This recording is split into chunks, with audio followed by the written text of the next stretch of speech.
오늘 말씀 출애굽기 17장 1절에서 7절 말씀 보도록 하겠습니다.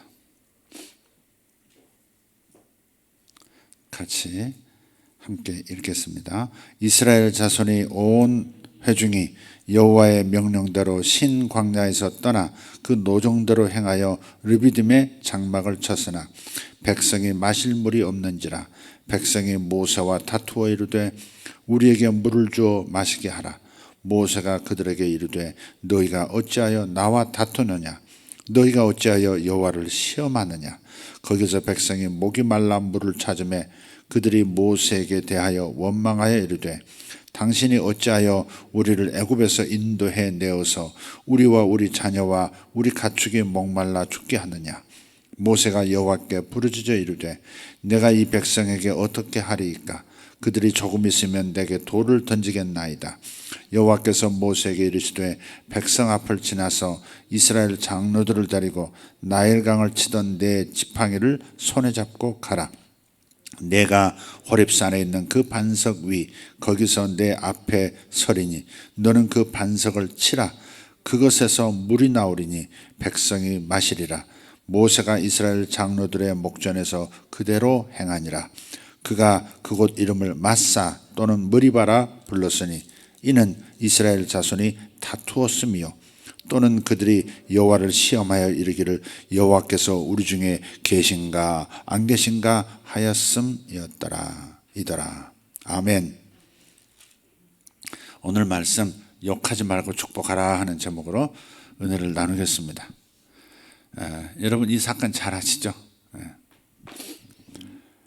반석 이야기가 구약에 몇 번 나오는데 특히 출애굽 과정에서 몇 번 나오는데요. 출애굽기 17장에 나오고 출애굽기 19장에 나오고 민수기 20장에 또 나옵니다. 그래서 이스라엘 백성이 광야로 나왔으니 당연히 먹을 것 없고 물이 없죠. 당연하죠. 하나님 모르실 리 없고 모세도 모를 리가 없습니다. 광야에서 40년 살았는데 이 군중이 이 어마어마한 이 국민이 광야로 떼몰려 나왔으니 어디 물이 있다 한들 제대로 충분히 마실 수 있겠는가 하는 생각 안 할 리 없죠. 그런데 저들이 잘못한 것은 뭐냐면 백성들이 그런 물이 없는 그래서 위기 상황에서 하나님이 우리 중에 계신가 안 계신가 이렇게 나오는 것, 여기 하나님을 시험하는 것이다 하는 겁니다. 우리는 어려움을 당하면 하나님이 나와 함께 하시나 함께 하시지 않나, 하나님 살아계시는 건 맞아, 이렇게 생각하고 그렇게 마음을 품고 말하기 시작할 때 그때가 하나님을 시험한다, 하나님을 노엽게 하는 때입니다. 어려움은 누구나 겪을 수 있습니다. 어려움은 인생 가운데 마치 파도처럼 계속해서 밀려올 수 있어요. 주기적으로 올 수 있어요. 그러나 그때 오히려 그 파도를 박차고 높이 치솟아 오르는 그러한 서핑 선수들처럼 탁 차고 멋진 작품을 만들어내야지 그냥 물속에 쭉 처박히면서 파도 속에 처박히면서 물 먹는 사람 돼서는 안 되잖아요. 그런데 이 이스라엘 백성은 그냥 꼬라박혀서 물 먹어버린 거죠. 하나님이 계신가 안 계신가, 하나님이 살아있으면 내가 이렇게 살아, 이런 태도, 하나님 살아계시면 우리가 이렇게 고생해, 이렇게 말하는 거죠. 그 가운데서 복을 받을 수가 있는데, 그 가운데서 오히려 기적을 경험하고 믿음이 커질 수 있는데 불신을 드러내서 더 깊은 불신의 상태로 빠져버리는 거죠. 이게 바로 하나님을 시험하는 자들의 결과입니다. 여러분은 차가 올라가 기적을 경험하는 분들 되기를 축복합니다.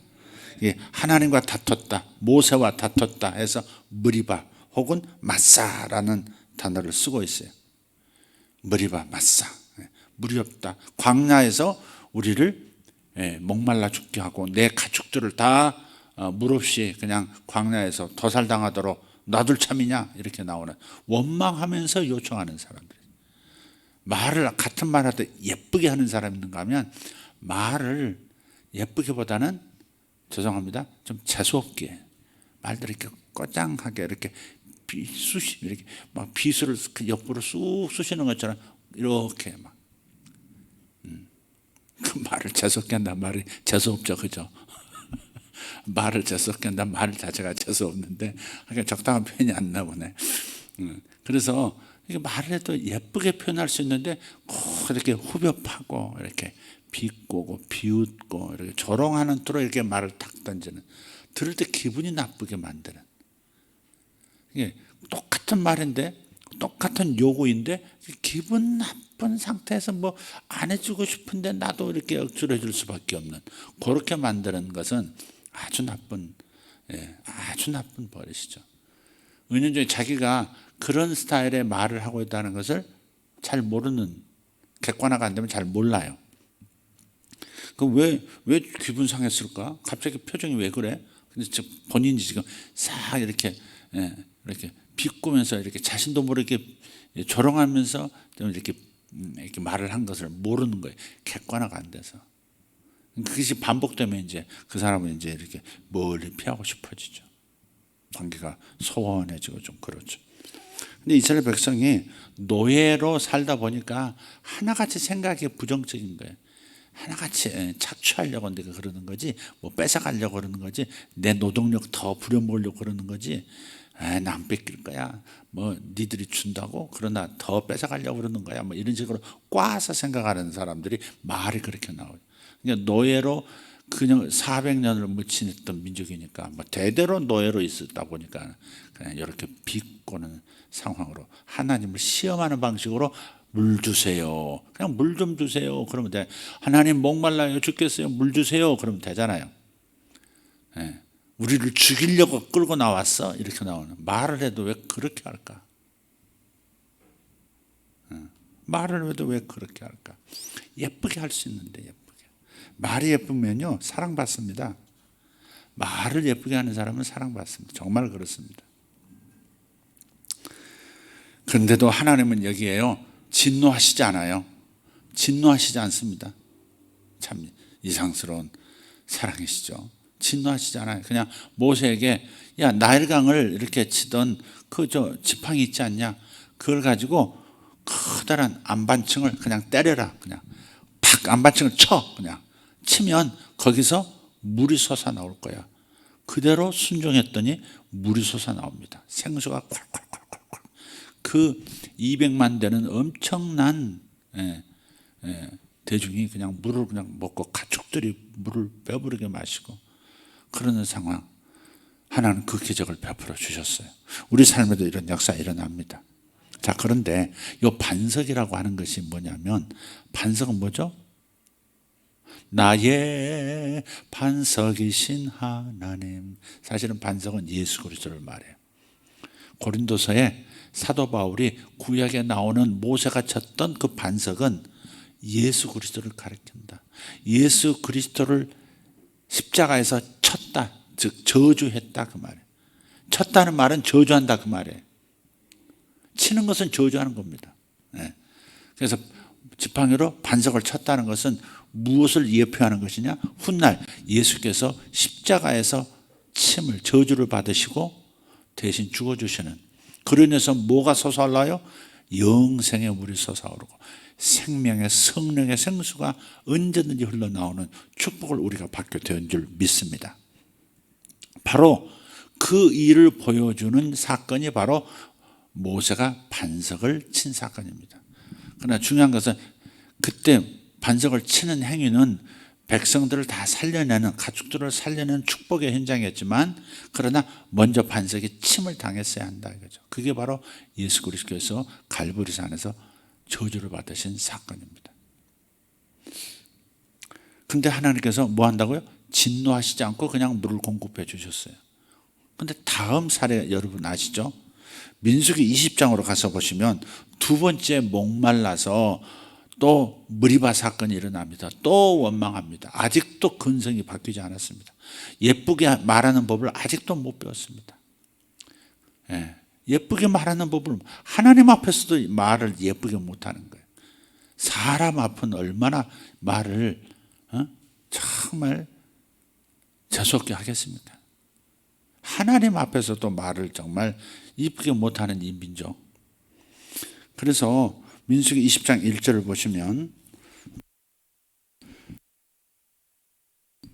중요한 내용이니까 한번 보도록 하겠습니다. 20장 1절부터 좀 깁니다. 13절인데 한번 읽어보죠.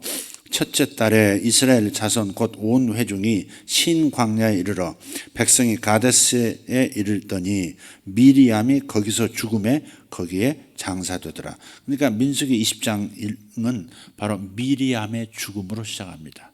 그러니까 모세 어머니 요게벳을 대신한, 그러니까 모세에게는 어머니와 같은 역할을 해준 나이가 한참 차이 나는 누이가 바로 미리암이었습니다. 미리암이 죽으면서 어떤 일이 있을까? 그냥 미리암이 죽었다 이렇게 끝나지만 어머니 같았던, 정말로 속내를 아무한테도 얘기할 수 없는 지도자 입장에서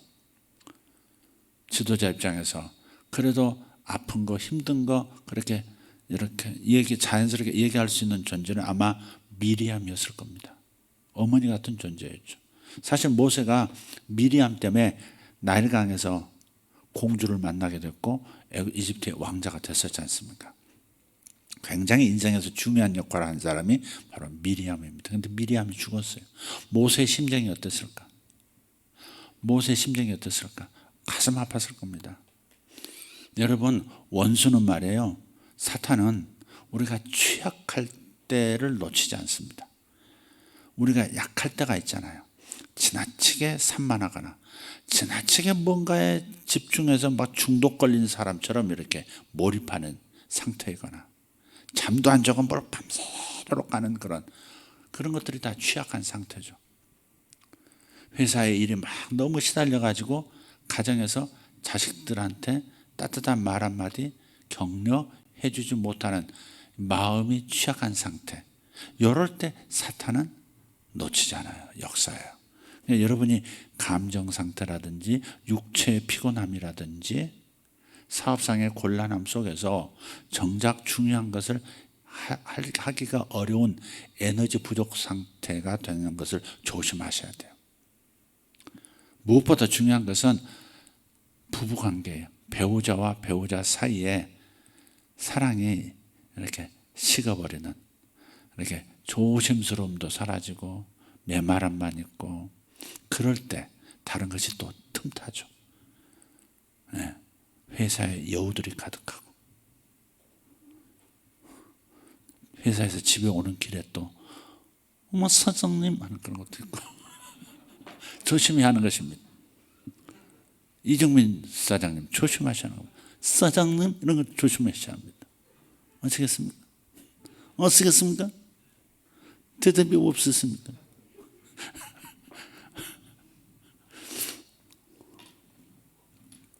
또 자기 언급할까 봐 윤 목사님 얼른 머리를 뒤로 탁 쳐박습니다.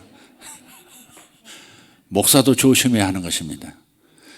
원수는 취약한 상태를 놓치지 않습니다. 항상 호시탄탐, 우리가 약해질 때를 기다립니다. 마음이 약해질 때, 마음이 목표에 집중하지 못하고 산만해질 때, 지나치게 몰두할 때, 일 중독 되어버릴 때, 회사 중독돼서 가정까지 그냥 그냥 폭풍이 몰아치도록 만드는 그런 심리 상태, 조심하셔야 합니다. 이스라엘 백성들도 취약한 상태죠. 물이 없으니까 뇌가 돌아가질 않죠. 물이 들어가서 수분이 뇌를 막 적셔줘야 이게 활발할 텐데 짜증이 나고 막 이렇게 상태. 모세도 지금 가장 의지하던 누이가 돌아가신 그 상황에서 마음이 슬플 때 여기서 사건이 드디어 터져버린 거예요. 모세의 마음이 그래도 하나님께 연결돼서 건강할 때는 첫 번째 무리바 물사건, 출애굽기 17장에서는 하나님과 교제 속에서 문제 해결을 자연스럽게 해나갔어요. 방법을 받았고 일처리를 제대로 했어요. 순종도 잘했고. 그런데 지금 두 번째 20장 민수기 20장에서 미리암이 죽었다라고 하는 구절로 20장을 시작하는 것은 모세가 취약한 상태였다. 백성들도 취약한 상태였는데 지도자마저 취약한 심리 상태에 지금 있었다. 그것이 결국은 결국은 모세 개인에게 굉장히 불행한 일이 되고 말았다는 겁니다. 한번 읽어보죠. 2절부터 회중이 물이 없으므로 모세와 아론에게로 모여드니라. 백성이 모세와 다투어 말하여 이르되 우리 형제들이 여호와 앞에서 죽을 때 우리도 죽었더라 하면 좋을 뻔하였도다. 이게 참 이게 이 말이 이뻐요. 이게 그때 누구 죽을 때 나도 죽어버렸어야 돼 이런 걸 안 봐. 뭐 이런 거 있잖아요. 아이고 어머니 돌아가실 때 나도 죽었어야 돼. 뭐 이런 막 형제들 있잖아요. 예. 내가 이런 걸 보려고 여지껏 산 줄 알아. 뭐 이런 거 있잖아요. 아주 그렇게 해본 분 손 들어봐요. 김숙 씨는 혹시 그런 거 없으세요? 있음도 듣지 못했죠? 생각도 해본 적이 없죠. 네. 그랬을 것 같아요.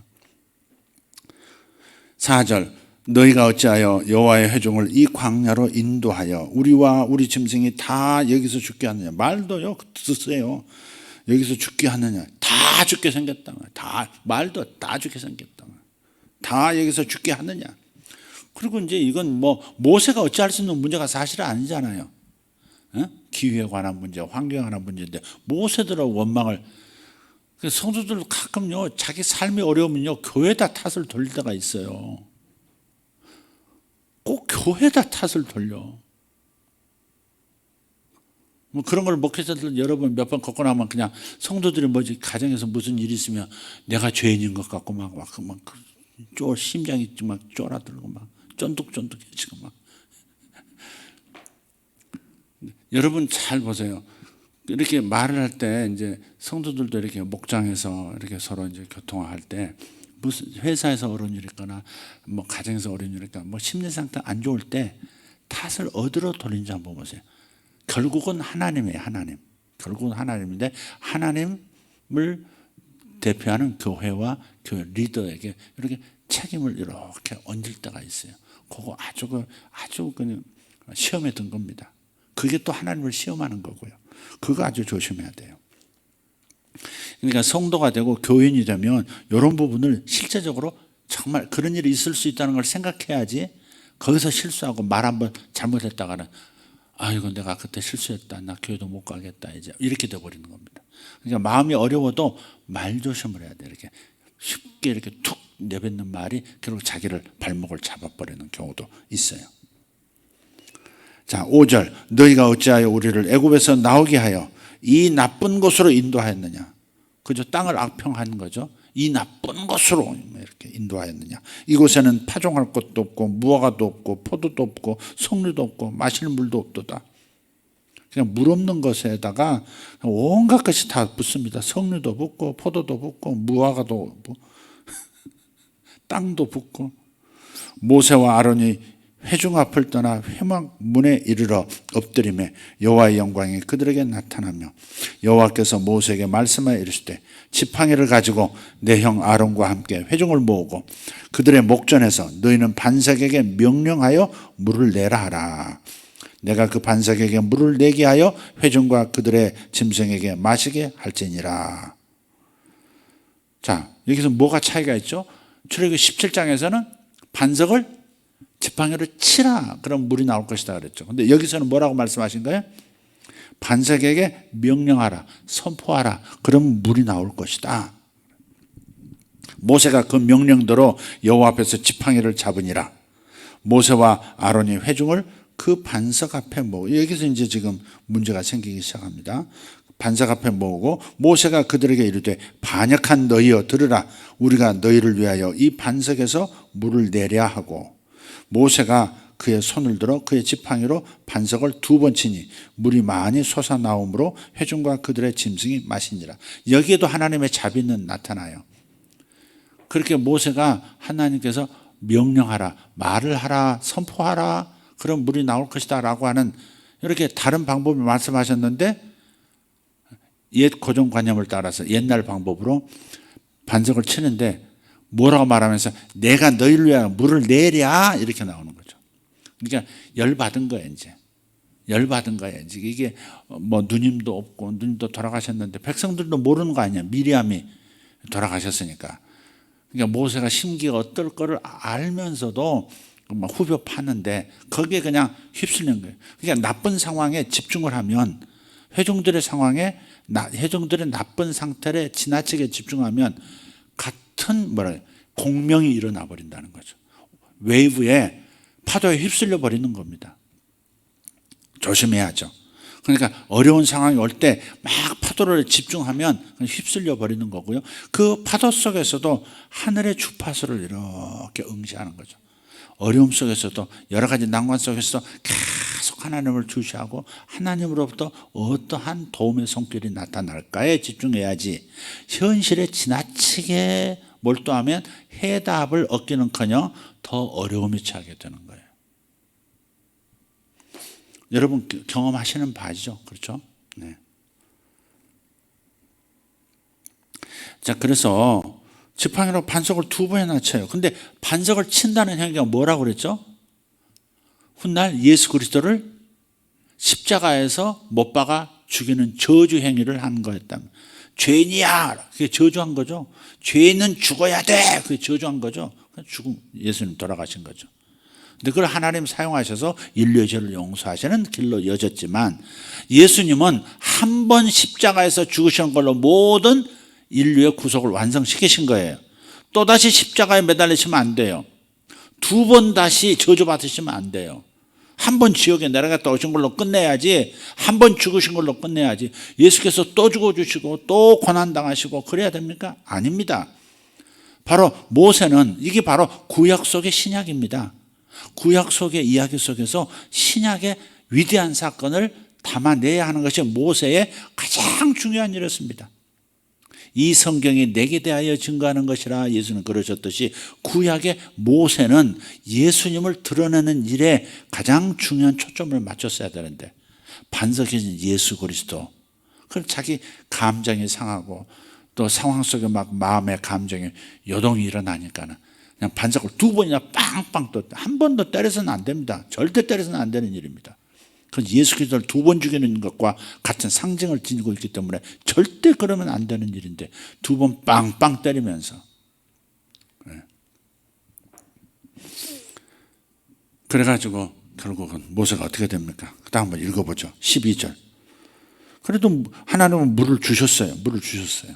12절. 여호와께서 모세와 아론에게 이르시되 너희가 나를 믿지 아니하고 이스라엘 자손의 목전에서 내 거룩함을 나타내지 아니한 거로 너희는 이 회중을 내가 그들에게 준 땅으로 인도하여 드리지 못하리라 하시니라. 이스라엘 자손이 여호와와 다투었으므로 이를 무리라 하니라. 여호와께서 그들 중에서 그 거룩함을 나타내셨더라. 너희가 나를 믿지 않으니까, 모세가 하나님을 믿지 않았다는 겁니다. 불순종은 불신입니다. 불순종은 불신에서 나오는 겁니다. 모세가 하나님께서 하라 하신 대로 하지 않은 것은 불신앙과 연결되는 거예요. 저주하는 것은 불신앙과 이어지는 겁니다. 다른 사람을 저주하는 것, 못된 놈, 네 꼴을 마지막을 내가 뻔히 본다 이런 식으로 얘기하는 거 있잖아요. 그렇게 저주하는 것은 하나님에 대한 불신앙입니다. 하나님께서 그 사람을 어떻게 이끌어 가신다는 확신을, 그 하나님의 관점을 놓쳐버린 거예요. 그래서 불신앙이에요. 모세가 하나님의 관점을 놓친 거죠. 그래서 너희가 나를 믿지 않냐고. 모세, 아론, 네 둘 다 똑같아. 왜 못 말렸어? 지팡이를 결사적으로 붙들어서 못 치게 했어야지. 형이 돼가지고 이렇게. 그래서 이 사건은 단순하게 명령하는 것과 그냥 반석을 치는 것, 단순한 것 같은데 이게 예수 그리스도를 가리키는, 훗날에 예수께서 하실 일을 가리키는 위대한 일을 담아내는 지금 스토리를 하나님께서 구약에 기록하기 위하여 모세에게 명령하신 일이기 때문에 절대 순종했어야 되는 일이다, 이 말이죠. 어쨌든 간에 우리는 감사한 건 뭐냐면, 십자가 이후에는, 예수님의 십자가 이후에는 언제든지 예수님이 다시 나를 위하여 죽어주시고 나를 위하여 대신 저주받아 주시는 일을 요청할 게 아니라, 이제는 주님께서 이미 한 번 죽으심으로 모든 저주는 가져가시고 축복의 생수를 활짝 열어놓으셨기 때문에 말만 하면, 선포만 하면, 진리를 선포만 하면 그 일이, 축복이 나타나게 돼 있는 겁니다. 할렐루야. 그래서 선포가 중요하고 예수 이름으로 명령하는 게 중요하고 선한 말을 하고 이쁜 말 하는 것이 중요한 거예요. 그래서 우리는 말로써 죽고 사는 삶의 복을 받고 복을 못 받는 일이 결정되는 거예요. 이제는 예수는 하실 일 다 하셨어요. 예수께서 또다시 어떤 일을 해달라고 우리는 요청할 이유가 없어요. 그럴 이유가 없고 그냥 주님께서 하신 일을 믿고 그 일이 일어날 것을 믿고 축복하면 되는 거예요. 그 일이 일어날 것을 믿습니다. 하나님 살려주실 것을 믿습니다. 하나님 고쳐주실 것을 믿습니다. 하나님 합력하여 선을 이루실 것을 믿습니다. 예. 저 사람은 잘 될 것입니다. 내 남편은 잘 될 겁니다. 내 자식들은 잘 될 겁니다. 예. 그럼 뭐 애절하게 그렇게 하는 게 아니라 이미 주님께서 이루신 그 일, 이미 생수가 터져 나오도록 이미 문을 열어놓으신 것을 믿고 그냥 말만 하면 거기서 나오는 겁니다. 믿음을 가지고 선포만 하면 나오는 겁니다. 우리가 이 새로운 계절에 살게 된 것이 얼마나 감사한지 몰라요. 그리고 한 가지 또 생각할 것은 출애굽기 17장에서는 하나님께서 막 원망하고 불평하고 하나님을 시험하고 하나님을 노엽게 했어도 하나님께서 저들에게 진노하시지 않았어요. 그냥 물 주셨어요. 그러나 이 두 번째는 아니에요. 아닌 것은 아니다. 틀렸다. 이건 틀렸다. 물은 주겠다만 너희들이 틀린 것은 내가 지적하고 넘어가야 되겠다라고. 그래서 모세와 아론이 가나안 땅에 못 들어가는 이 엄청난 어려운 일을 겪어버렸잖아요. 모세가 얼마나 사먹겠어요. 애굽 때부터 이스라엘 백성들이 갈망하는 것보다 그 갈망의 총합보다 더 큰 갈망으로 가나안 땅 젖과 꿀이는 약속의 땅에 들어가고 싶었을 겁니다. 그리고 바로 그 목전까지 온 거예요. 바로 그 건너편 가데스 바네아까지 이 신평화까지 그러니까 저쪽 저 사해바다 건너편 가나안 땅이 보이는 곳까지 와가지고 이 일이 벌어진 겁니다. 너무 안타까운 일이죠, 이게. 모세가 나이가 120이 됐어도 눈이 흐려지지 않고 건강에 전혀 이상이 없었다는 거예요. 그러니까 가나안 땅 들어가서도 거기서도 가나안 정복 전쟁에 동참할 수 있고 거기서도 나라를 세운 국부로서 자리를 막 세운 자기의 영광을 다 누린 다음에 눈을 감았어야 될 사람이었는데 그럼 못 들어가고 거기서 그냥 죽어버렸단 말이에요. 느부산에서 그냥 끝났습니다, 인생이. 그럼 왜 여기서는 책임을 물으셨느냐 이 말이에요. 첫 번째 출애굽기 17장 첫 번째 반석에서 물나는 사건에서는 그냥 잘못을 했어도 그냥 넘어가시더니 은혜로 넘어가시더니 여기서는 왜 그래요?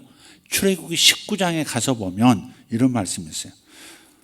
그 첫 번째 반석에서 물나는 사건 이후에 출애굽기 19장에 가서 보면 신의 광야에서 즉 신의 산 앞에서 율법 언약을 맺습니다. 율법 언약을 맺어요. 그 전까지는 율법이 없었어요. 이스라엘 백성이 율법이 없었기 때문에 하나님께서 율법에 잣대 가지고 이스라엘을 다스릴 수가 없었어요. 법이 없는데 뭘 가지고 이렇게. 제가요 중국을 처음 갔는데 문동이라는 도시를 갔어요. 문동. 어떤 사업가가 거기 공장을 차렸는데 제가 가서 예배를 인도해 달라고 그래서 문동을 갔습니다. 그럼 문동이라는 도시를 갔는데 산동 반도에 산동 지역에 있는데 그때부터요 한국의 사업가들을 모시기 위해서 인프라를 잘 만드는 특별히 도로를 이렇게 잘 깔아요. 도로가 어마어마합니다. 이게 우리 이 분당 대로 있잖아요. 그거에 한 2배 정도 되는 도로를 그렇게 크지 않은 도시인데도요 중앙에 쫙 아스팔트를 깔아가지고요. 근데 보니까 자동차도 다니지만 우마차가 다니는 거예요. 소가 막 똥 막 팍팍 싸가면서 막 으랴으랴 하면서 이렇게 땔감 싣고 막 지나가고 그러는데 보니까 도로 한 중앙을 가로지르기도 하고요. 이렇게 그냥 맘대로 가로지르기도 하고 역주행하기도 하고. 저걸 어떻게 이렇게 좋은 도로를 만들어 놓고 어떻게 저렇게 교통 정리가 저렇게 안 되지? 가만히 보니까 선이 없더라고. 선이. 중앙선도 없고 1차선, 2차선 가르는 선도 안 만들어 놨어. 법이 없으면 위법도 없는 거예요. 법이 없으면 형벌도 없는 겁니다.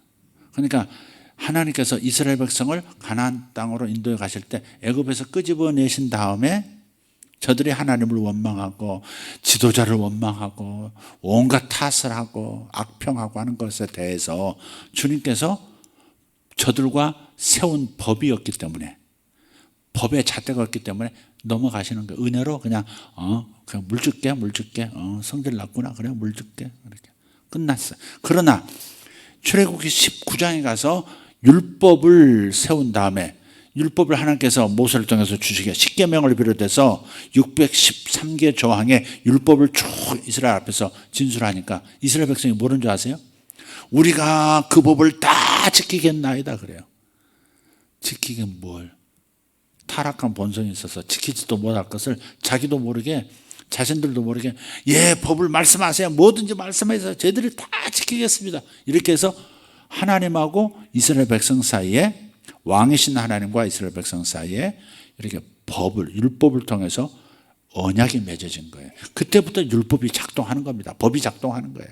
그러니까 민수기 20장은 광야생활 40년이 다 끝나갈 때 일어났던 두 번째 무리바 사건이거든요. 근데 그때는 율법의 잣대가 있어요, 없어요? 있어요. 그러니까 모세가 하나님 말씀대로 행하지 않은 것, 불순종한 것에 대해서 책임을 물어버리시는 거예요.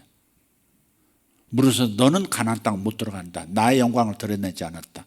훗날 내가 해야 할, 이 땅에서 해야 할 위대한 그 인류를 구속하는 십자가의 그 위대한 사건을 그대로 보여줘요. 그 다음 생수의 공급이 언제든지 공급된다고 하는 이런 놀라운 축복의 공급에 대한 약속을 네가 지금 여기서 모델로 보여줘야 하는데 네가 깨뜨려 버린 거야.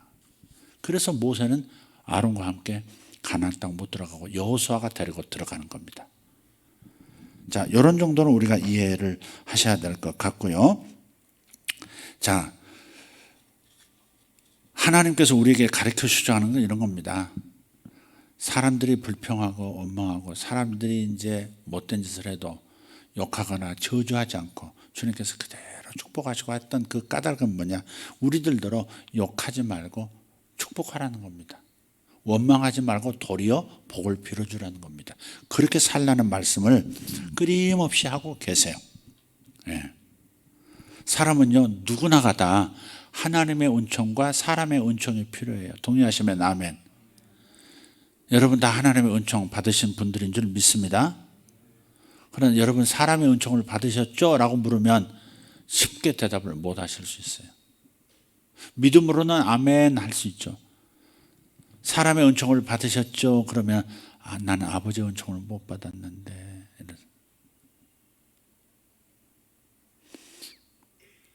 어떤 분이 그러시더라고요. 나 정확하게 기억 못한 여러 남매들이 있는데 아버님이 장로님이신가 그러셨대요. 근데 아버지가 자식들을 기를 때 아버지가 건강하시고 한참 돈을 많이 벌고 그러실 때 남자, 그러니까 장남한테 돈을 그렇게 많이 장남한테만 주시더래. 그리고 딸들한테 뭐라 하냐면 너희들은 영적인 복을 내가 준다 그러시더래. 아들에게는 내가 물질의 복을 줬지만 너희들에게는 영적인 복을 준다 그러더래. 그러니 돌아가실 때 뭐라 그러냐면 장남 딱 부르더니 장남을 이렇게 머리에 딱 손얹고 이렇게 내가 너를 이렇게 축복한다. 모든 하늘의 신령한 복이 임하기를 원한다. 이렇게 주여 이렇게 기도하시더래요.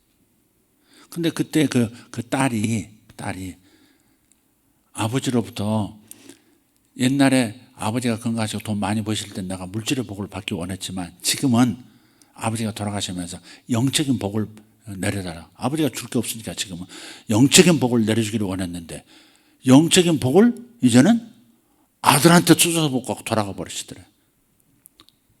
그러니까 너무 상처가 큰 거야. 이게 사람의 은총을 못 받은 그 아픔이 적지 않습니다. 선생님에게 은총을 못 받고 부모에게 은총을 못 받고 좋은 교회 리더들에게 사랑과 은총을 못 받는 것은 아픈 일입니다. 참 아픈 일입니다. 사람은요, 하나님의 은총, 사람의 은총, 하나님의 은총, 사람의 은총 둘 다가 필요해요. 그래서 예수님께서도 누가복음 2장 52절 맞죠? 누가복음 52절에 주님 말씀하세요. 누가복음 5장 22절에 예수께서 잘하시며 하나님과 사람들에게서 은총을 받으시더라. 사랑스러움을 받으시더라. 사랑을 받으셨다 그랬어요. 은총을 받는 거예요. 그러니까 예수님은 하나님에게도 은총을 받았지만 사람들에게도 은총을 받으면서 잘하신 거예요. 바로 이런 건강한 영적 환경, 심정적 환경들이 하나님께서 부르신 목적, 하나님께서 이루라고 보내신 사명을 끝까지 감당할 수 있는 힘이 되는 거예요. 그러니까 여러분 하나님의 은총은 받지만 교회에서 그냥 사람들에게 사랑 못 받으면 여러분 그것도 또 어려운 거예요. 야곱이 그랬거든요. 하나님의 은총은 받았어요. 뱃속에서부터 선택됐으니까 하나님의 은총은 받았어요.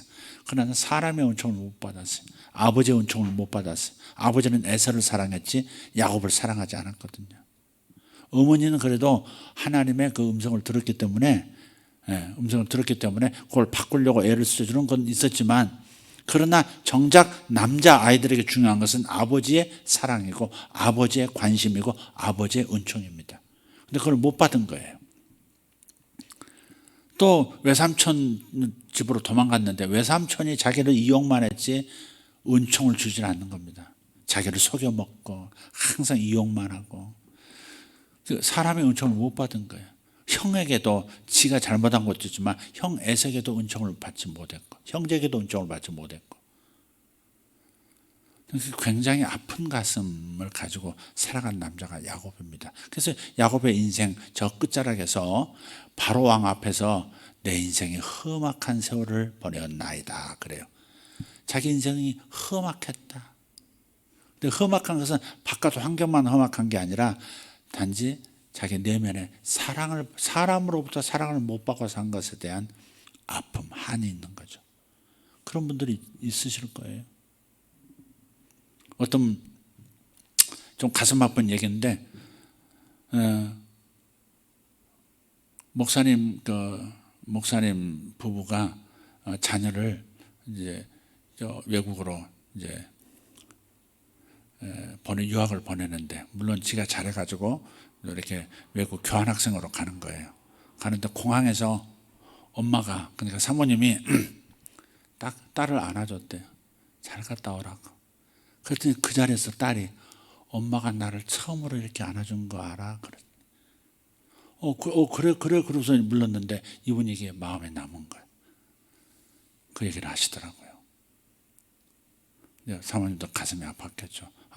근데 그 사모님을 보면 사모님의 인생 중에서 또 어려서 아버지와 대화를 한 적이 없고, 아버지는 이렇게 나가셔서 사업하시고 한 달에 한 번이나 겨우 들어오시고 그러신 분이고, 외로우니까 어머님은 또 이제 술을 가까이 하시다가 중독이 되셨고, 그러니까 아주 어릴 때부터 이제 어머니를 이제 늘 지켜야 되는 입장이니까 사랑을 받아야 될 그 나이에 12살 때 엄마 사랑을 받고 엄마 품에서 재롱을 부리고 온갖 예쁜 짓을 해야 될 그 나이에 어머니로부터 그걸 못 받은, 어머니를 오히려 지켜내야 되는 엄마가 어떻게 될까 봐. 이렇게.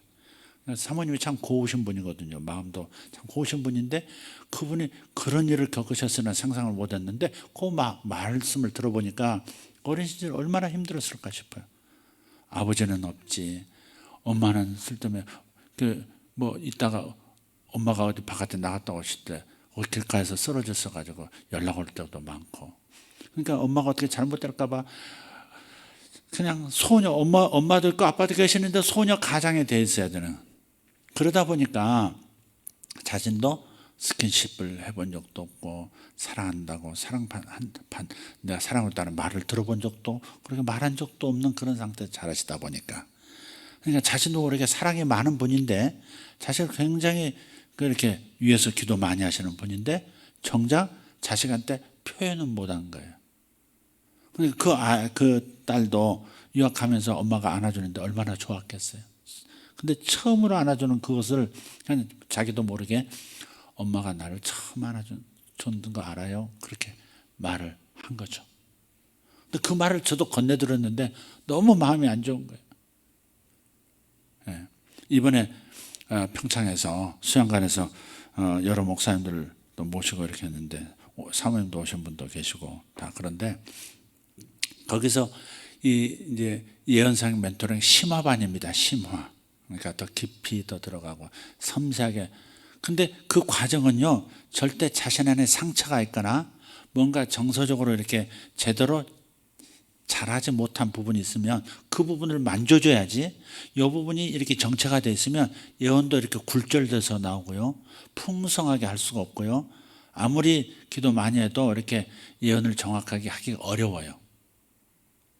그래서 같이 이렇게 한솥밥 먹으면서 며칠 이렇게 같이 있으면서 그분의 신학이 지금 건강한가, 잘못된 신학을 갖고 있지는 않는가, 그런 걸 점검하고 그런 것을 바꿔주고, 부부관계는 어떤가를 이렇게 보고 부부관계도 이렇게 살기를 원하는 그런 방향으로 도움을 드린다고요.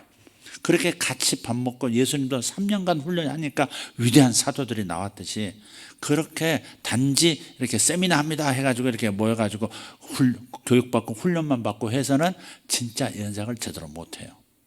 그래서 같이 자고 같이 먹으면서 같이 그냥 뭐 이렇게 얘기하면서 그러면서 치유가 일어나고 그 다음에 더 깊은 단계로 이끌려 들어가거든요.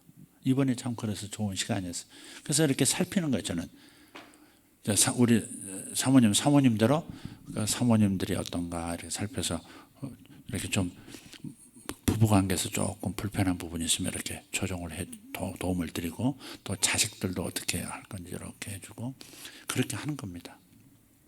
그러면서 이번에 여러분 기도도 해주셨지만 참 잘 맞췄습니다. 사람은 두 가지 은총을 모두 받아야 된다. 무슨 은총? 하나님의 은총, 또 하나는 사람의 은총. 근데 야곱이 하나님의 은총은 받았는데 사람의 은총은 못 받았다 그랬잖아요. 근데 드디어 사람의 은총도 받을 수 있는 계기가 있었어요. 그게 뭐예요? 야복강가에서. 야복강이란 말은 쏟아내, 야복이란 말이 뭐냐면 쏟아내다 그런 뜻이에요. 야복 뜻이 뭐라고요?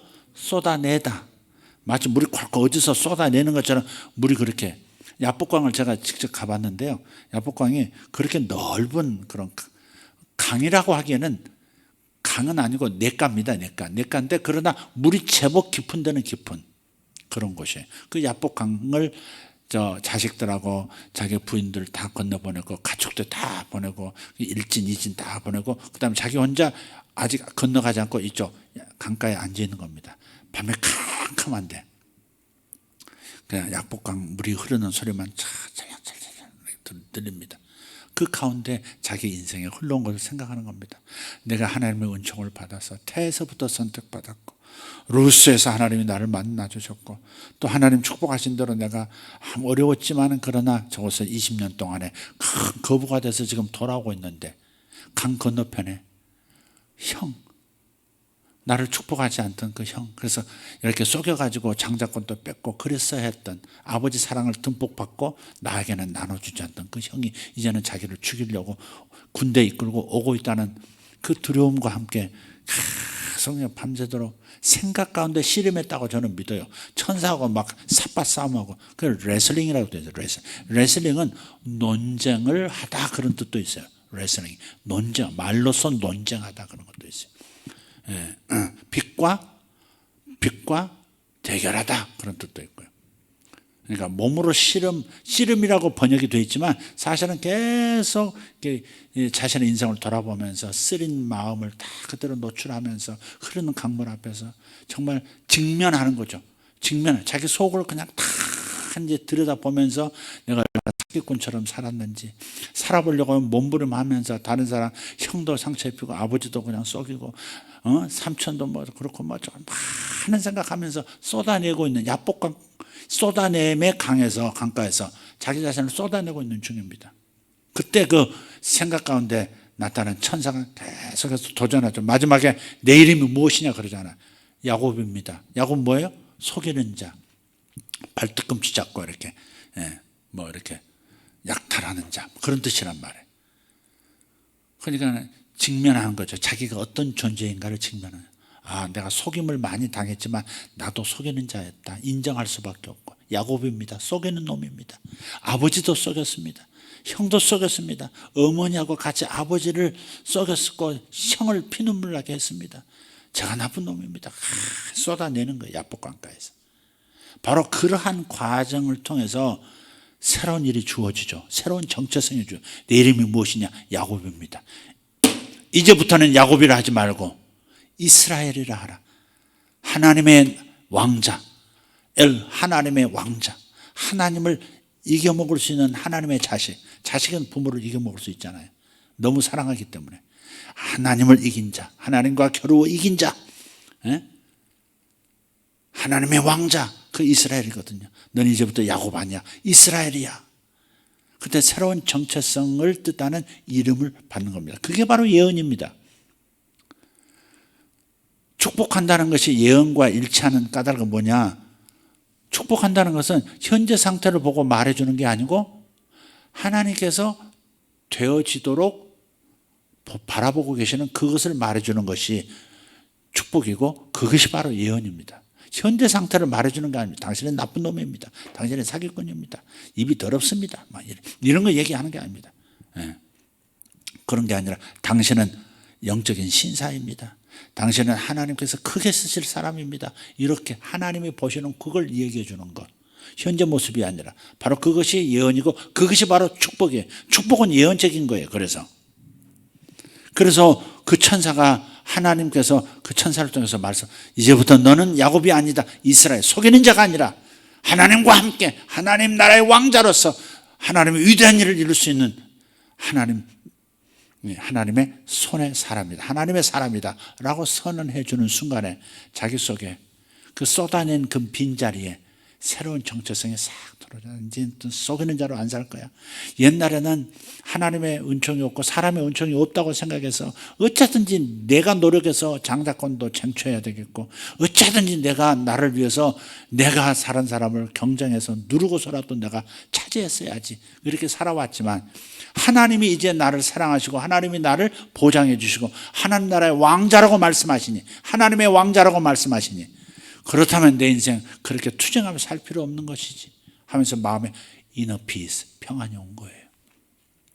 그래서 쏟아냄의 강을 건너서 형 앞으로 가는데 형이 마침 군대를 이끌고 오는데 자기 안에서 자기 정죄, 자기 비하가 없으니까 형도 자기를 볼 때 그렇게 안 보이는 거야. 나쁜 놈으로 안 보이는 거라. 그냥 말에서 탁 내려가지고 쫓아와서 쫙 끌어안고 잘했다 동생 이렇게 키스하면서 그냥 막 난리 뻐거지를 치지 않습니까? 또 야곱도 진심으로 이 얍삽하게 옛날 야곱처럼 뭐 형님을 얼굴을 배우니 하나님 얼굴을 배우니 이런 얍삽한 게 아니라 진심으로 관점이 바뀐 거예요.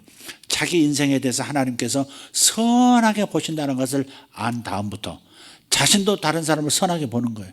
당신을 보니까 형님을 보니까 하나님의 얼굴을 뵙는 것 같습니다. 그러면 진심인 겁니다. 그게 얍삽한 말을 한 게 아니에요. 하나님의 얼굴을 뵙는 것 같습니다.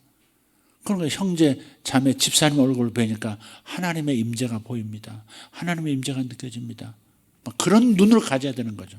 근데 그렇게 말할 수 있는 사람은 자기 자신이 사랑받고 있다는 사실을, 자신이 중요한 사람이라는 사실을, 하나님께서 자기를 위대한 인생으로 부르셨다는 사실을 확신하는 사람들만 그렇게 할 수 있어요. 자기가 은총을 못 받았는데 누구를 은총을 선포할 수 있겠어요? 그래서 야곱은 거기서 변화가 일어난 겁니다. 그리고 형제, 원수가 떴던 형제가 이제는 정말 친밀한 형제가 됐고 축복을 받는 관계가 되는 겁니다. 제가 그 전에 잠깐 했던 간증인데요. 그 미국의 어떤 회사에 다니시는 분이 여자분이신데 자기 상사가 까다로운 사람인 거예요. 자기는 열심히 일을 했어요. 어느 날 회사에서 발표한 거예요. 이렇게 한 사람, 여기에 점수가 된 사람들은 승진이 있을 것이고 봉급, 급여 인상도 있을 겁니다. 했는데 그 기간도 지났고 이미 한다고 하는 그 모든 과정도 다 패스했는데 자기를 승진을 안 시켜주는 거예요. 봉급도 여전히 그렇게 주고. 그리고 이제 맡긴 일을 하는데 잘 해내는데도 표정을 자기를 볼 때 표정이 그렇게 좋지가 않고. 근데 어느 날 부르더래요. 근데 그 부르기 전에 교회에서 이 말씀을 듣는 중에 바로 이 베드로전서 3장 9절 10절 말씀, 이 말씀을 들은 거예요. 악을 악으로 욕을 욕으로 갚지 말고 도리어 복을 빌라. 한번 읽읍시다. 시작. 악을 악으로 욕을 욕으로 갚지 말고 도리어 복을 빌라. 보세요. 승진시켜 준다고 약속해 놓고 안 시켜주는 것은 악이에요, 선이에요? 그건 악이죠. 그러나 악을 악으로 갚지 말라. 나쁜 놈, 저게 무슨 상사라고, 저게 무슨 관리자라고, 저게 무슨 간부라고 이렇게 말하고, 이 회사는 틀려먹었어 이런 말도 하지도 않고, 도리어 복을 빌라 이렇게 말씀하는 거예요. 이를 위하여 너희가 부르심을 받았으니 이는 복을 이어받게 하려 하심이라. 이 말씀을 들은 거예요. 그래서 마음에 결심을 했습니다. 그 미운 상사, 재수없는 그 상사, 근데 이제는 그렇게 생각하지 않고 그렇게 말하지 않겠다고, 축복하겠다고. 그분을 축복해야지. 그분이 정말 놀라운 모습으로 변화되고 그의 가정도 잘 되고 그가 더 승진하도록, 그가 나를 승진 안 시켰지만 나는 그냥 축복하겠다고 결정을 한 거예요. 이게 중요해. 결정을 해야 돼. 결정을. 이런 사람 내가 한마디 하는 것이 틀린 말은 아니야. 사실이야. 저 사람 나쁜 사람이야. 어떻게 이렇게 할 수가 있어. 그렇지만 그 말을 하지 않기로, 그렇게 생각하지 않기로, 오히려 그 사람이 그 잘못하는 사람이 더 잘 되도록 내가 기도해 주겠다고 결정을 하는 거예요. 그 결정이 참 중요해요. 그때 하나님께서 우리의 마음을 예쁘게 보시는 거예요. 그래서 이분이 계속 축복하는데 처음에는 억지로 이렇게 하다가, 나쁜 놈이니까 억지로 하다가, 미우니까 억지로 하다가 나중에는 그 사모님이 생각이 나고 그 어린 애들이 생각나고, 그러면서 이렇게 막 집에서 회사하고도 먼데 출퇴근도 힘든데 뭐 그러면서 이제 막 이제 상사를 축복한 겁니다. 이틀을 계속해서 축복하고 기도해주고 그랬는데요. 사흘째 되는 날 딱 부르더래, 사무실로. 그 자꾸 드는 생각이, 저 사람 드디어 얼굴도 안 좋았는데 나 자르려고 그러나 보다. 승진은커녕 부담스러우니까 나를 자르려고 그러는 거 아니야? 그래서 이제 덜덜 떨면서 사무실로 들어갔는데, 그런 그분이 그동안 우리 관계가 좀 소원했죠. 제가 지금 복잡한 일이 많았습니다. 수고 많이 해주셔. 회사로서 수고해 주셨고 고맙고, 그래서 약속한 대로 오늘부터 승진입니다. 당연히 봉급도 오늘부터 올라갑니다. 그렇게 말을 해주더래요. 그래서 여러분, 이런 거죠. 악을 악으로 갚지 말고, 욕할 일도 욕으로 하지 말고, 나쁜 놈 이렇게 욕을 하지 말고 도리어 복을 빌어줘라. 첫째, 우리가 축복하는 사람으로 부름받았다. 신약의 성도는 특히 축복하는 자로 부름받았어요. 아멘입니까? 저주는 예수께서 다 가져가셨기 때문에 우리가 누구를 저주할 수 없습니다. 저주해서도 안 되고 저주가 맥히지도 않습니다. 우리는 오직 축복만 하고 축복만 맥히는 사람입니다. 축복 유통자입니다. 그래서 그 여인이 하나님의 말씀을 이해한 거죠. 그 크리스찬 여성이. 그리고 드디어 자신도 모르게 상사가, 내가 잘못했구나, 약속도 안 지켰구나, 그걸 깨달은 거죠. 그런 어둠 가운데 있던 상사가 갑자기 선한 마음이 탁 들어오고 제정신이 돌아온 것은 축복했기 때문에 그런 겁니다. 축복하고 하나님의 임재가 그에게 나타나니까 그 미련한 것이 떠나가고 그 나쁜 마음이 떠나가고 인색한 마음이 떠나가고 드디어 저 사람을 축복하고 싶다 하는, 저 사람을 승진해주고 저 사람을 격려하고 인정해줘야 되겠다는 마음이 들어온 거죠.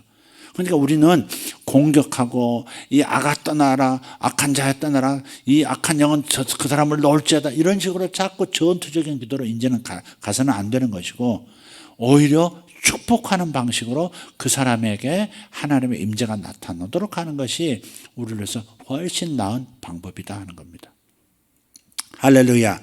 축복하는 건 참, 이번에 산에서도 이제 심화하는 과정에서 서로 이제 축복의 예언을 하고, 필리핀 교회가 어제 이제 13주년 되는 해였습니다. ACC, 이제 필리핀 중앙교회가 아니라 이제 아시아 중앙교회로 이름을 바꾸셨는데, 아시아 중앙교회가 13년 됐습니다. 그래서 어제 윤 목사님이 이제 또 계셨기 때문에 또 영상 찍어가지고 필리핀 교회가 이제 기도하고 예배하고 우리들의 메시지를 기다리고 있었던 거예요. 그래서 저희는 훈련받으신 그 목사님들이 전부 예언적으로 그 필리핀 교회를 축복하고 성도들을 축복하고 저도 이렇게 축복하고 있었던 일을 제가 이제 필리핀에서는 저를 할아버지라 그러니까 저기는 아버지고 나는 할아버지니까 이 할아비가 말한다 하면서 이렇게 쭉 몇 가지 다 목사님도 울고 목사님 영어로 통역을 제 말을 통역을 하니까 근데 거기 이제 필리핀 성도들도 다 울고 막 그랬다 그래요. 축복하는 것이 행복한 겁니다. 축복하는 게 행복한 겁니다. 네, 축복하면 축복한 사람부터 복이 임합니다. 그죠? 축복하는 사람부터 복이 임합니다. 축복은 말로도 하지만 또 물질로도 합니다. 물질도 줘야 됩니다. 축복하는 방식이 물질과 함께 가면요 완전히 강력한 축복이 됩니다. 선물도 또 돈도 꼭 필요할 때 이렇게 하는. 그래서 기도하면서 뭐 장로님들 동의를 받아야 되겠습니다만은 이 지방에 있는 어려운 교회 지금 코로나 때문에 어려운 교회들 자녀들을 위해서 장학금을 좀 드려야 되겠다. 장학금 수여를 해야 되겠다 해서 현재 지금 22명 후보를 지금 22명을 이렇게 선정을 했습니다. 대부분이 거의 한 두세 명 빼놓고는 전부 목회자 자녀들입니다. 그래서 우리 성도들이 헌금하실 때 구제헌금도 하시지만 장학금도 하시는 분들이 있어요.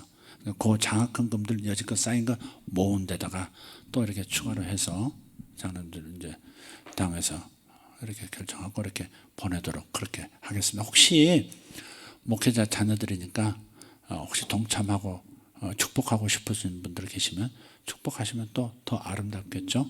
네. 우리 가정에서 여러분 자녀들을 사랑하시죠. 목회자 자녀들이 참 힘겹게 사는 자녀들이 참 많습니다.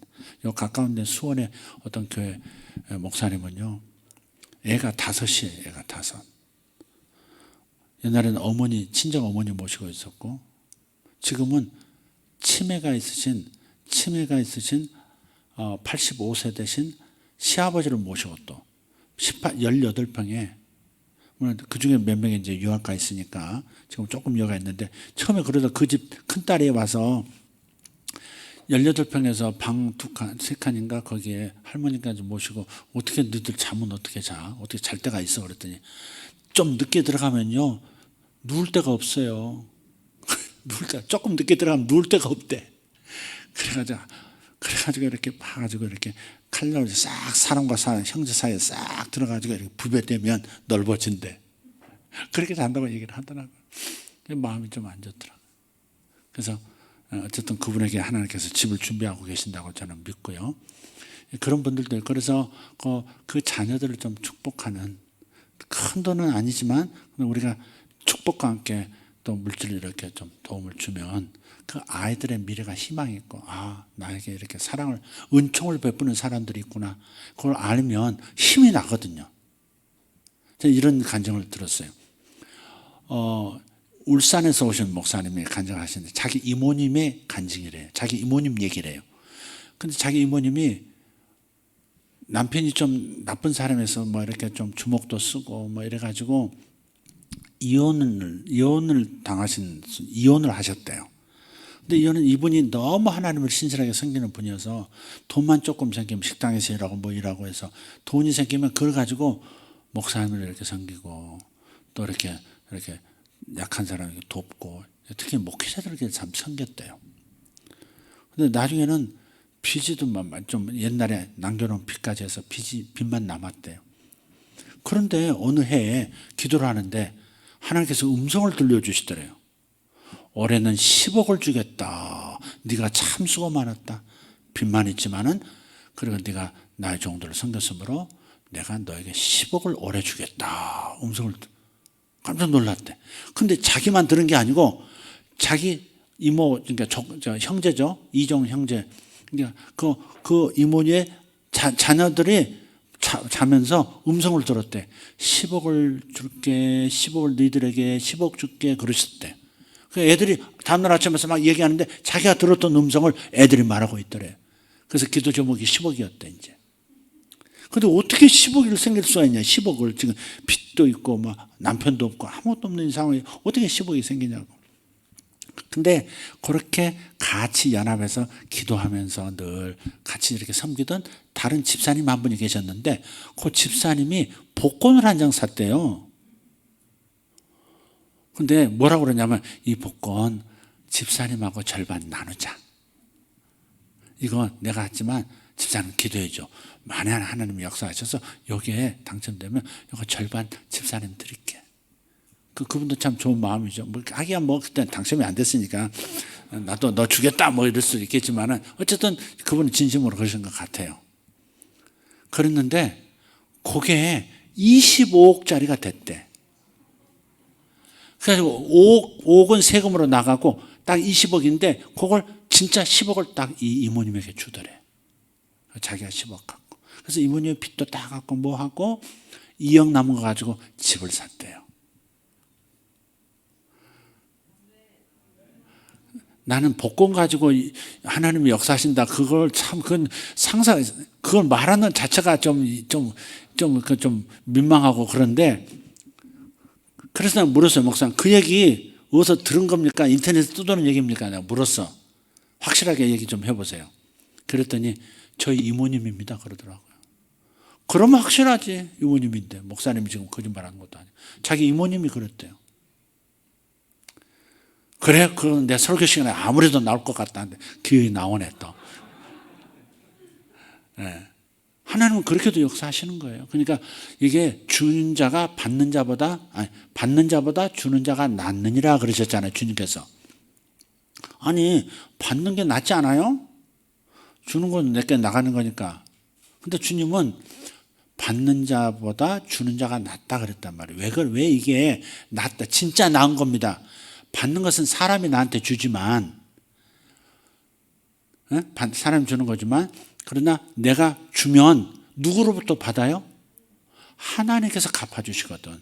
사람이 나에게 주는 것보다 하나님이 나에게 갚아주시면 수준이 다른 거죠. 그래서 가끔 동하시거든. 가끔 편의점 가셔서 한 장씩 사셔도 제가 뭐라고 하지 않겠습니다. 저도 가끔 그럴 때가 있어요. 복권 한 장 사볼까?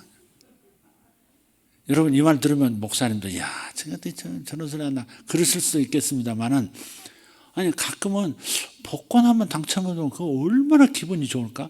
얼마나 이거 하나님이 세상에 이런 것도 역사하시네. 이걸 얼마나 천지사방에 떠들고 다닐 수 있을까? 난 그 생각은 해요.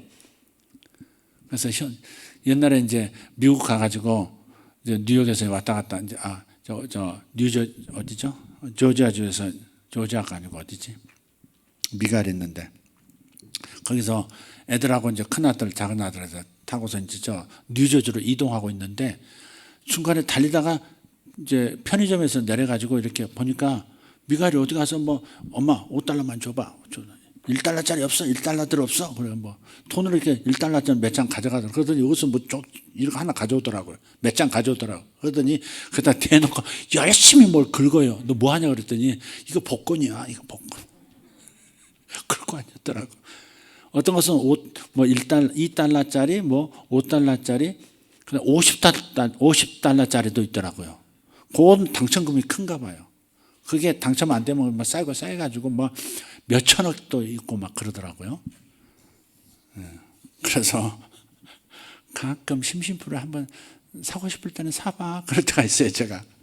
제가 못하니까 내가 어디 편지 가서 복권을 사고 번호 맞추고 앉았으면 누구한테 보면 목사님 뭐하나 그럴 거 아니야. 그러니까 차마 내가 못하고 대리만족을 그랬어.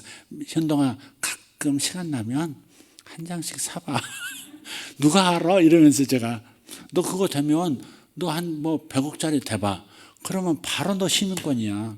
왜 세금을 많이 내면 바로 시민권 주니까. 그건 제일 빠른 방법이 그겁니다. 복권 당첨돼서 세금 내면 바로 그 세금 받기 위해서 시민권 줘버립니다. 이해되시죠? 주여 제가 지금 뭘 말하는지 모르겠나이다. 근데 이게 상상 속에나 할 수 있는 얘기지 이분은 실제 경험을 했잖아요. 그게 뭐예요? 하나님께서 이렇게 그렇게 죄종을 섬기고 약한 사람 섬기고 자기 없어도 이렇게 섬기더니 하나님께서 10억 주시겠다고 온 집안 식구에게 나팔소리 부으시더니 진짜 그런 식으로 역사가 일어나기도 하는구나. 정말 사람 살아계시는구나. 정말 받는 자마다 주는 자가 낫다는 말씀이 맞구나. 또 우리 예수님께 또 복권 광풍일나 주여. 거기까지 하도록 하겠습니다. 여러분 은혜가 되셨나요? 여러분이 욕할 환경은 매우 많아요. 특히 남자들 운전할 때 제가 요즘은 욕은 안 해. 옛날에도 뭐 욕은 안 했지만 저 자식은 했어. 근데 그 앞에 지금은 어떻게 하냐면 앞에 번호판 보고 뭐라 그래. 뭐 1, 2, 3 마 있습니다. 마! 신호 놓고 들어와야지 마! 뭐 이러면서 지나가요. 이렇게 지나가. 근데 이제 요즘은 이제 그렇게도 좀 안 하려고. 그러면 야! 그 정도 운전 실력 가지고 운전 태도 가지고 그 차 사서 뭐해? 팔아! 뭐 이러면서 지나가고 그랬어 말. 근데 이제는 이제 더 이제 축복을 하고 이제 그렇습니다. 여러분, 욕하기는 쉽고 악을 대할 때 악하게 반응하는 것도 정당하게 느껴지기도 합니다. 그러나 우리는 복을 빌어주기로 부름받은 사람이고 복을 빌어줌으로써 나를 위하여 예비하신 복이 이어지도록 유산을 상속받도록 하는 겁니다. 내가 남을 복을 빌어주지 않으면 원수를 위해서 기도를 해주지 않으면 나를 위해서 예비된 게 어때요?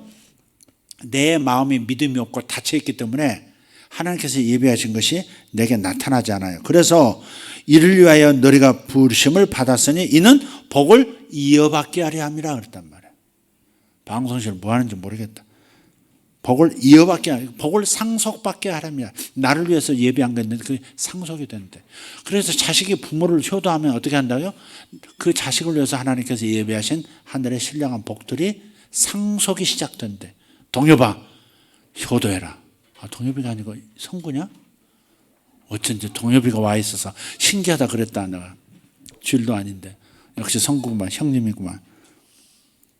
성구야, 항상 그렇게 축복하고 항상 효도하고 복을 이어받는 역사, 상속받는 역사가 있다. 아버지는 줄 것도 없어도 하나님은 줄 거에 너한테 있어. 아멘. 아버지는 너한테 물려줄 게 없다 할지라도 하나님은 너에게 물려줄 게 있어. 그것들이 현실 속에 나타나게 하려면 성구가 축복을 해야 돼. 나도 축복해라. 기도하겠습니다. 다 같이 일어나겠습니다. 하나님 감사합니다.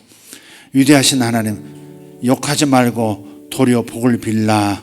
악을 악으로 갚지 말고 욕을 욕으로 갚지 말고 도리어 복을 빌어주라. 축복하라고 말씀하신 이 말씀, 하나님 모세조차도 마음이 어려워지니 축복은 고사하고 반석을 쳤던 실수를 범했습니다. 아버지 하나님, 우리를 붙들어 주셔서 실수하지 않게 하시고 항상 입에서 선한 말 나가게 하시고 그 입술로 진리가 거짓을 말하지 말게 하시고 좋은 날 보기 원하오니 좋은 날 보기 원하는 자는 혀를 금하여 악한 말을 그치라 하셨으니 아버지 하나님, 욕을 욕으로 갚는 이 악한 말을 그치겠습니다. 악을 악으로 갚고 싶어하는 이 악한 마음과 악한 말을 그치겠습니다. 좋은 날 보기를 원합니다. 내 인생 좋은 날이 날마다 이어지기를 원합니다. 좋은 일이 하루에도 몇 번씩 일어나는 축복의 단계로 들어가기를 원합니다. 오늘 우리가 함께 믿음을 가지고 전진합니다. 결단합니다. 하나님, 악을 악으로 갚지 않겠습니다. 욕을 욕으로 갚지 않겠습니다. 내 입술에 악한 말을 두지 않겠습니다. 남을 저주하거나 남을 하찮게 여기거나 남이 못난 모습 보일 때 못난 모습 그대로를 말하는 저주를 하지 않겠습니다. 자식에게 저주하지 않겠고 자식을 축복하겠습니다. 배우자를 축복하겠습니다. 아버지 동료들을 축복하겠습니다. 상사를 축복하고 부하 직원들을 축복하겠습니다. 성도들을 축복하고 아버지 하나님, 교회를 축복하고 하나님, 이 나라 리더들을 축복하겠습니다. 우리가 하나님 잘못 생각했습니다. 악을 악으로 갚는 것이 정당하다고 생각했는데 욕을 욕으로 되주는 것, 되갚는 것이 정당하다고 생각했는데 실수였습니다. 내 유산을 놓치는 잘못된 행위였습니다. 하늘의 유산을 받고자 하는 자들이여, 하늘의 유산을 받고자 하는 자들이여, 입술을 금하라, 악한 말을 금하라, 도리어 축복하라, 도리어 축복하라, 복을 빌어주라, 기도로 갚아주라. 할렐루야. 주여,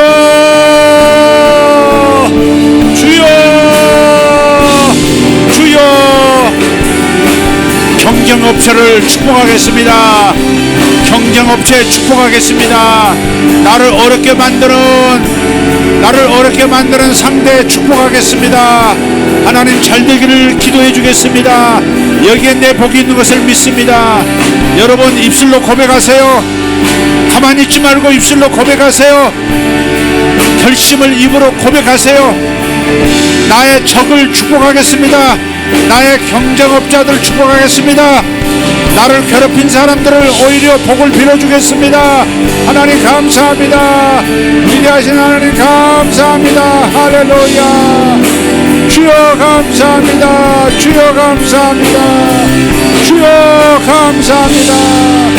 아버지 하나님 저들을 축복합니다. 저 아들 안에 하나님 주님의 귀한 사랑이 머물러 있습니다. 주여 주님 저 아들을 돕고자 하시니 감사합니다. 저 아들은 영통할 것입니다. 저 아들은 승리하고 성공할 것입니다. 저 아들은 잘 될 것입니다. 저 아들의 회사는 잘 될 것이고 하나님 좋은 소식 들려오는 것을 지금 듣습니다. 주여 승리의 소식을 듣습니다. 감사합니다. 주여 감사합니다. 저 딸이 형통한 것을 지금 감사합니다. 저 딸에게 하나님 길을 열어주신 것을 감사합니다. 저 딸에게 하나님 아름다운 일들이 이루어지고 있고 더 큰 좋은 일이 나타날 것을 인하여 감사합니다. 아버지 하나님 감사합니다. 할렐루야. 여러분의 부모를 축복하십시오. 여러분의 자녀를 축복하십시오. 야단치지 말고 못한다고 지적하지 말고 이렇게 될 것이라고 말하겠다고 결정하십시오. 너는 이런 사람이 될 것이다. 네가 이렇게 되기를 나는 기도한다고 말하기로 결정하십시오. 주님 감사합니다. 여러분 자신을 축복하십시오. 여러분을 욕하지 말고 여러분 자신을 책망하지 말고 여러분 자신을 업신여기지 말고 여러분 자신을 소중히 여기시고 여러분 자신을 축복하십시오. 주여 감사합니다. 아름다우신 우리 하나님, 아름다우신 우리 주님 감사합니다. 주님의 피 흘리심이 저를 덮었습니다.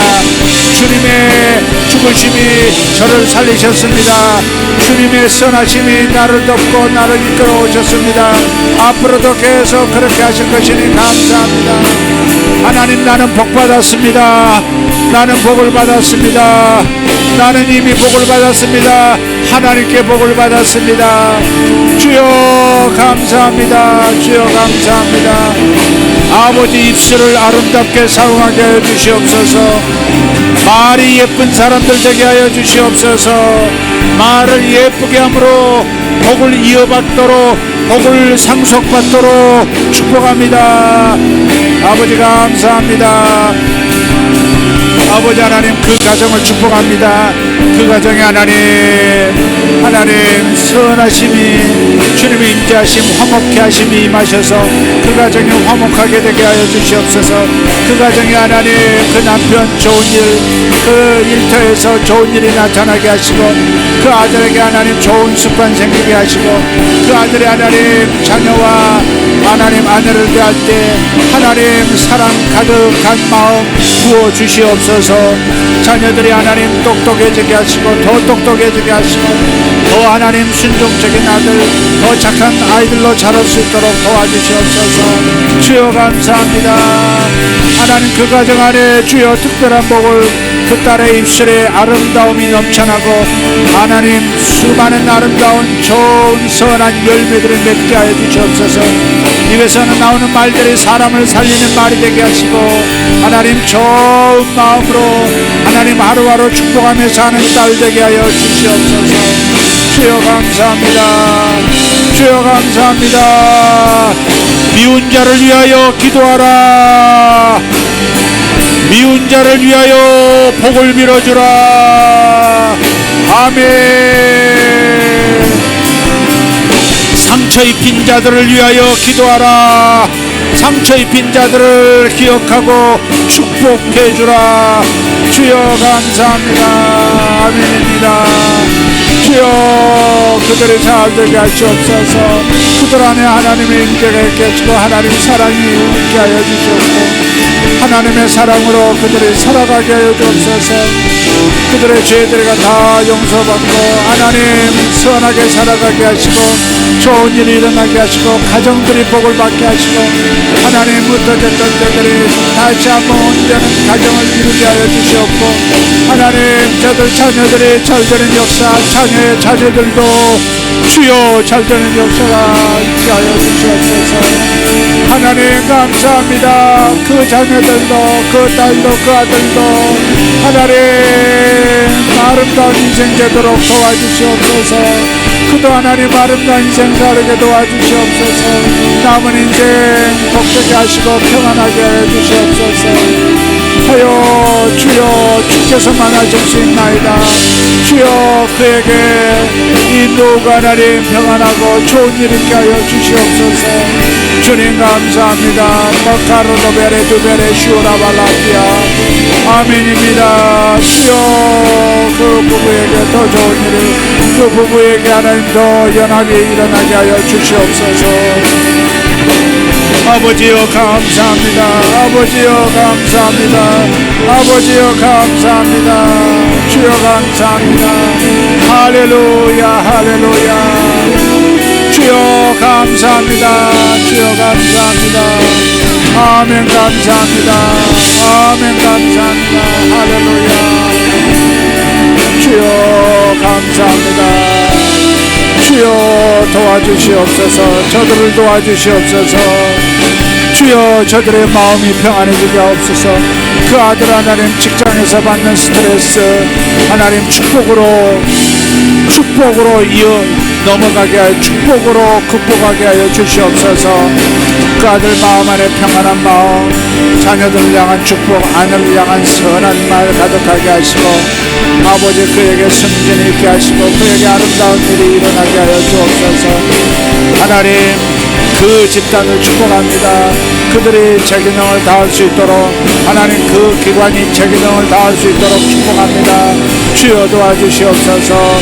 그들이 다시 일어나게 하여 주시옵소서. 그들이 하나님 이 나라를 지켜내는 기관이 되게 하여 주시옵소서. 주여 저들에게 본연의 임무로 돌아가는 변화가 일어나게 하여 주시옵소서. 아버지여 그곳에 개혁이 진정한 개혁이 일어나게 하여 주시옵소서. 하나님 감사합니다. 주여 감사합니다. 저들이 잘할 줄 믿습니다. 잘할 줄 믿습니다.